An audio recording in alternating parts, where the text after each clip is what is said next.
Taurus, alamin natin yung ganap sa inyo sa buwan ng October. 1 month reading. Ito ay general reading mga Taurus. Hindi ito personal reading. Bahala na kayong tamaan o hindi. Ayan.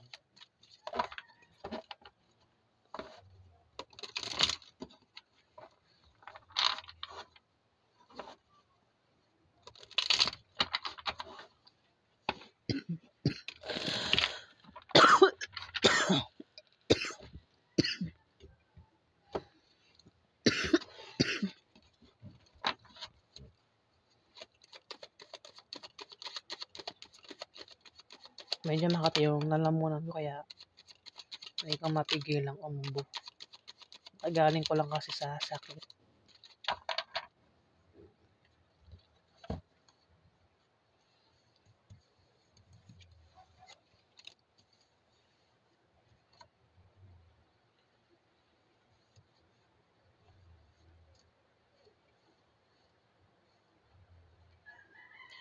The Lovers. Taurus, meron kang karelasyon, meron kang asawa, meron kang boyfriend o girlfriend. Pwede rin naman na yan ay third party o ex. Ayan. Maaaring sa buwan ng October, ang iba sa inyo nagbabalak magpakasal.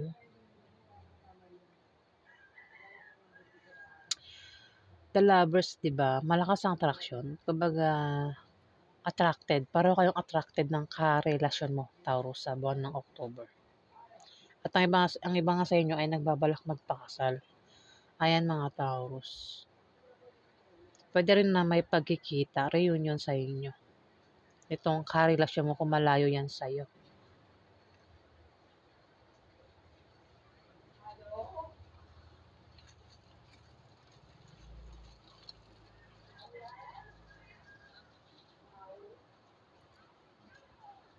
Pwede rin na magkaroon ng romansa.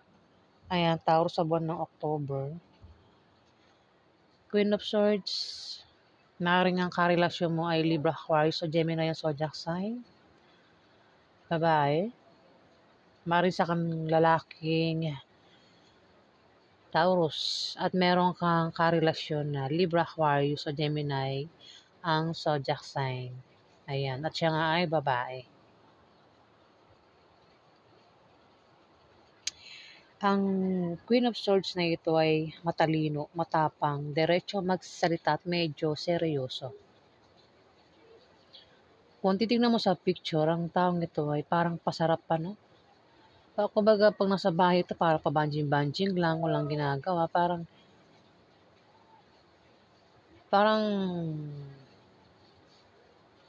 tignan mo sa picture, di ba? Parang pasarap siya, parang, yun nga, pag nasa bahay, wala itong ginagawa, no? Paupo-upo, kain, tulog, ganun. Higa. Taurus, maraming Taurus ha. Bahala na kayong tamaan sa mga sinasabi ko rito o hindi. May Five of Swords, may pagkawala mo o may taong mahilig manirang puri dito, Taurus. O may taong manloloko dito. Ingat ka raw sa taong mahilig manirang puri o sa taong manloloko. Pwede siya, yung taong ito. Kung hindi siya, maaaring ibang tao yan. Mahilig manirang puri, mahilig manira. Siguro ang tao to ay mahilig manira sa online, o may mga kaibigan. Mahilig manira ito. Sira ka sa mga kaibigan mo, kaibigan niya, Taurus. O ito ay maaaring lokohin ka sa buwan ng October, Taurus.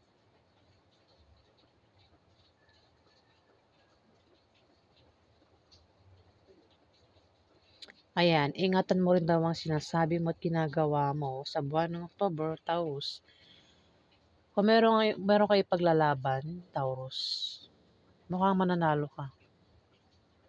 Kung may mga tao nga away sa'yo, atake sa'yo, maaaring siya matake sa'yo, o ikaw yung matake sa kanya, magkaroon ng away sa inyong dalawa, may mananalo, pwede ikaw o siya.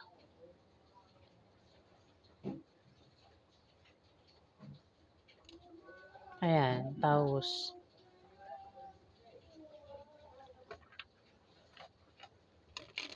Alamin pa natin.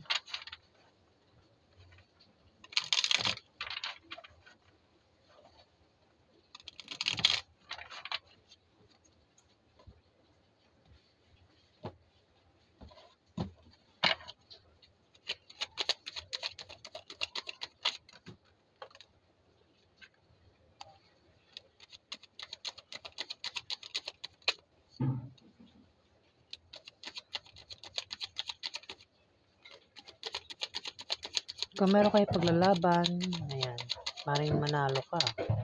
Siguro kung nag-aaway kayo, isa man sa yung dalawa yung nananalo sa away.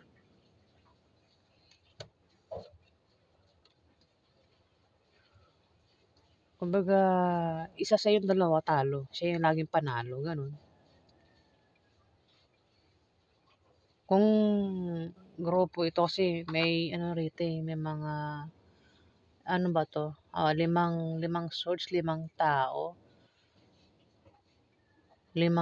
kaaway, talo yung limang tao dito. Panalo. Hindi ko lang alam kung ikaw yung panalo o itong Libra, Aquarius o Gemini na ito. Nakarelasyon mo, Taurus. Siguro sa pamilya nyo kapag may away at kasali siya yung nananalo. O ikaw yung nananalo sa away. Basta pag may away, isa man sa inyong dalawa yung nananalo. Taurus, palagi nananalo. O nasusunod. Page of Cups. Meron ka raw inaasahang balita na paparating o may inaantay kang kaibigan na makatutulong sa'yo sa buwan ng October, Taurus. Ayan. Balita o kaibigan na paparating. Maaari din naman na kung meron kang sasalihan dyan, maaaring makuha mo, ma-jackpotan mo, Taurus sa buwan ng October. Ayan. Meron ka raw maja-jackpotan, masasalo, Taurus, sa buwan ng October.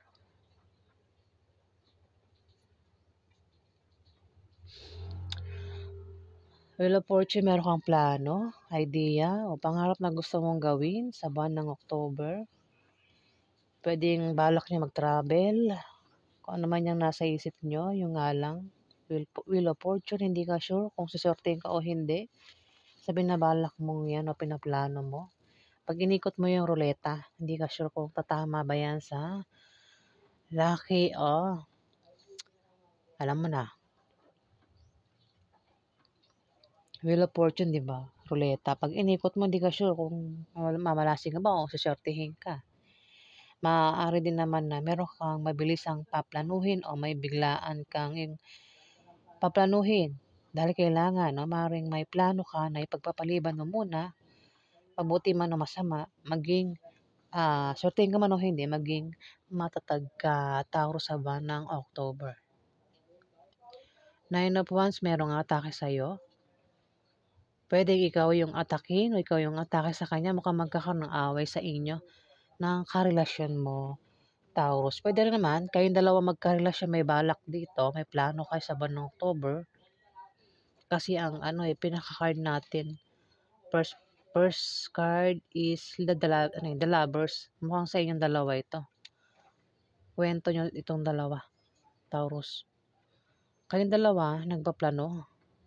Yung nga lang hindi kayo sure kung saswertein ba sa planong yan, Taurus.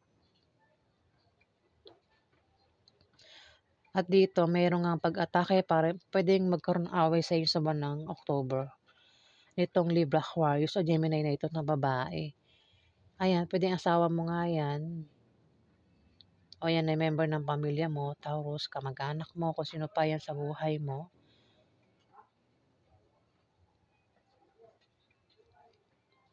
Pwede rin naman na may maaantala o hindi matutuloy na mga bagay. Pwedeng kasal, ang iba, sa inyo Taurus ay nagbabalak magpakasal, pwedeng hindi matuloy yung kasal. Kung ano man niya binabalak niyo, pwede reunion, pagkikita, kung magkahiwalay kayo nito, Taurus, itong Libra, Aquarius, sa Gemini na ito. Pwede hindi matuloy yung pagkikita niyo kung reunion sa buwan ng October.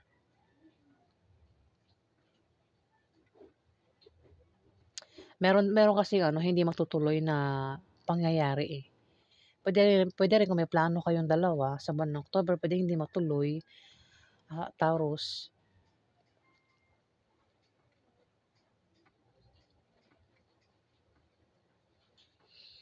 Pwede rin naman na siya lang ang tinutukoy itong Libra, Aquarius, sa Gemini, Taurus. Pwede yung asawa mo yan. Kung meron siyang plano, binabalak dyan, o may inaantay siya, pwede hindi matuloy.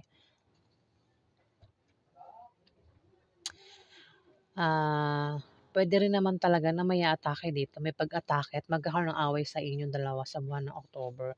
Pero nakahanda ka sa pag-atake niya o siya yung nakahanda sa pag-atake mo sa kanya kasi magkakaroon nga ng away. Pero nakahanda ang isa sa inyong dalawa kung magkaroon ng away. Empress, may buntis. Pwedeng buntis yung karelasyon mo o ikaw yung buntis kung babae kang Taurus. May buntis dito. Pwede rin na buntis ay member ng pamilya mo. Pwedeng malaman mo na sa buwan ng October na buntis ang taong ito, Taurus.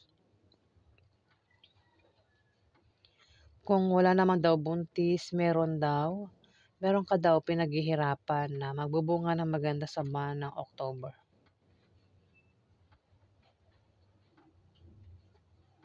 Tumapat yung 5 of Swords. 5 of Swords. May taong mahilig manirang puri. Kung meron ka pinagtatrabahuhan dyan, pinagsisikapan, kasi yun yung magbubunga ng maganda eh. Yung nga lang may taong mahilig manira. O ito yung manloloko, Taurus. May manloloko daw. Pwede, kasi kung may buntis dito, pwedeng ang panloloko kasi pwedeng lokohin ka niya sa pag-ibig o sa pera. Ayan. May buntis, pwedeng panloloko is baka mabuntis siya ng ibang tao. Ayan, basta may manloloko dito. Tsaka mahilig manirang puri. Tumapat yung Empress. Pwede siya yung Empress, itong Libra, Aquarius, sa Gemini na ito ang Empress o ikaw yung Empress. O kasi naman tong Empress. Empress babae yan eh. Pwede member ng pamilya mo yan. Pwede rin naman ang asawa mo. Itong Empress na buntis. Kung hindi naman buntis, ito nga ay meron siyang pinaghihirapan na magbubunga ng maganda sa buwan ng October.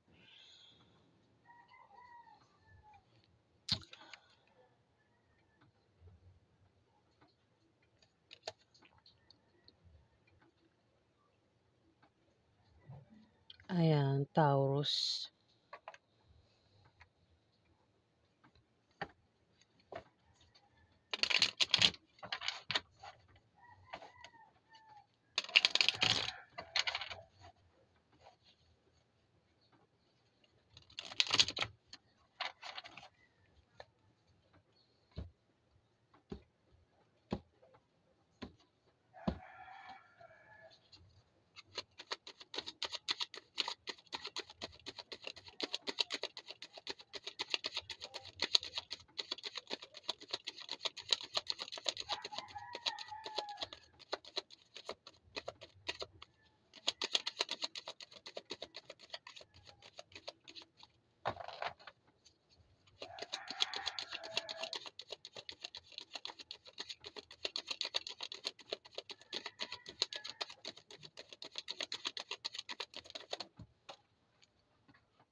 May 4 of Wands.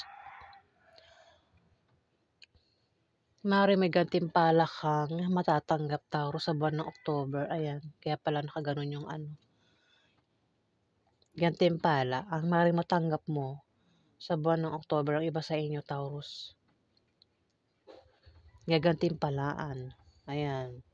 Magkaka-awards, magkaka-rewards, Taurus. Ang iba sa inyo.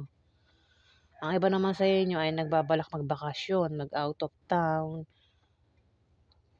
o balak niyo magpahinga sa buwan ng October, Taurus. O, maaaring ito ay manliligaw. Taurus, may manliligaw dito. O, ito ay kasal.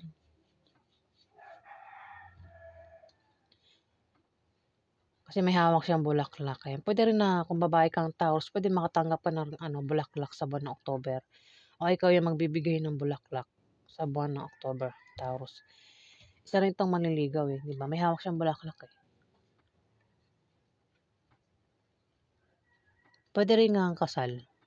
Ang maaaring mangyari sa buwan ng October, Taurus. Magkakaroon ng kasal. Pwede rin naman na ang ikakasal ay member ng pamilya mo kung hindi ikaw, Taurus. O kayong dalawa ng karelasyon mo. Ayan. Kung ito yung manliligaw pa lang, kasi meron ditong Aries, Leo, Sagittarius, lalaki. Taurus, pwede siya, manliligaw ito.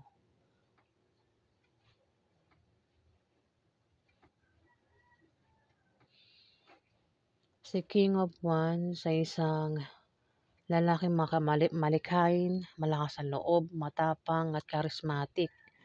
Ayan, fire sign.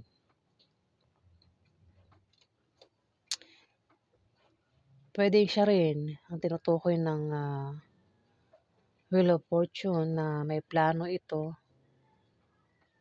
Yung nga lang, hindi sure kung siserte siya o hindi sa plano niya.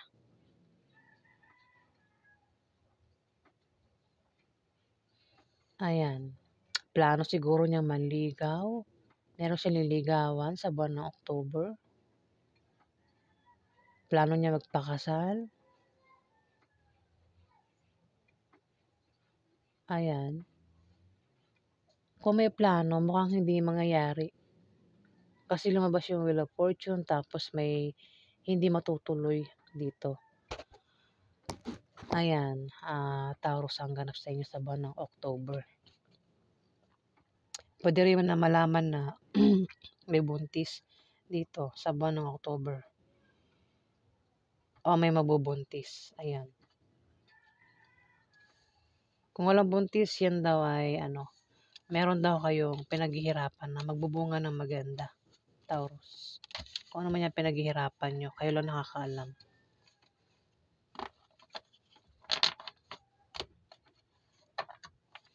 Alamin natin yung advice sa inyo ng mga anghel nyo, Taurus. Ito. Sabi ni Archangel Michael, Taurus, ayan. Stand in your power. Stand in your power, Taurus. Sabi pa niya, be true to yourself, Taurus. Be true to yourself.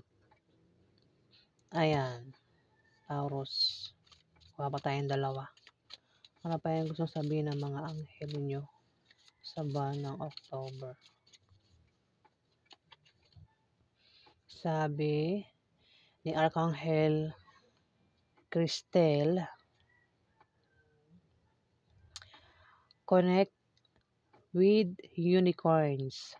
Taurus, connect with unicorns.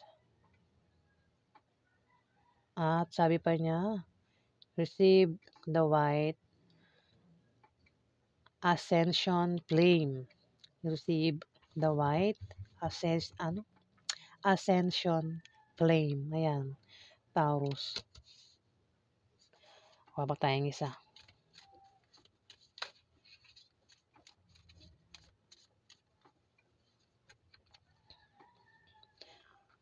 Sabi ni Arkanghel Samuel,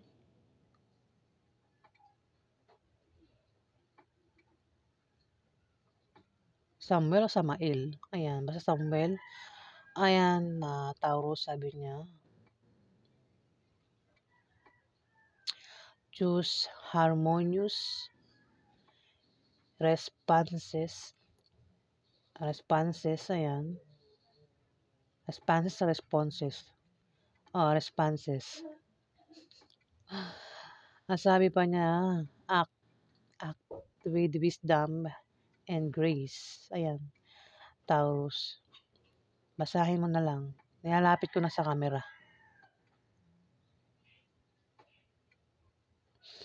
Ayan ang advice sa inyo ng mga anghel niyo sa buwan ng October, mga Taurus. Ayan, maraming salamat po guys. Maraming salamat po sa mga nag-like at nag-subscribe. At sa hindi po ako nakapag-subscribe, pakihit na lang po ang subscribe button, mga Taurus. Ayan, maraming salamat po.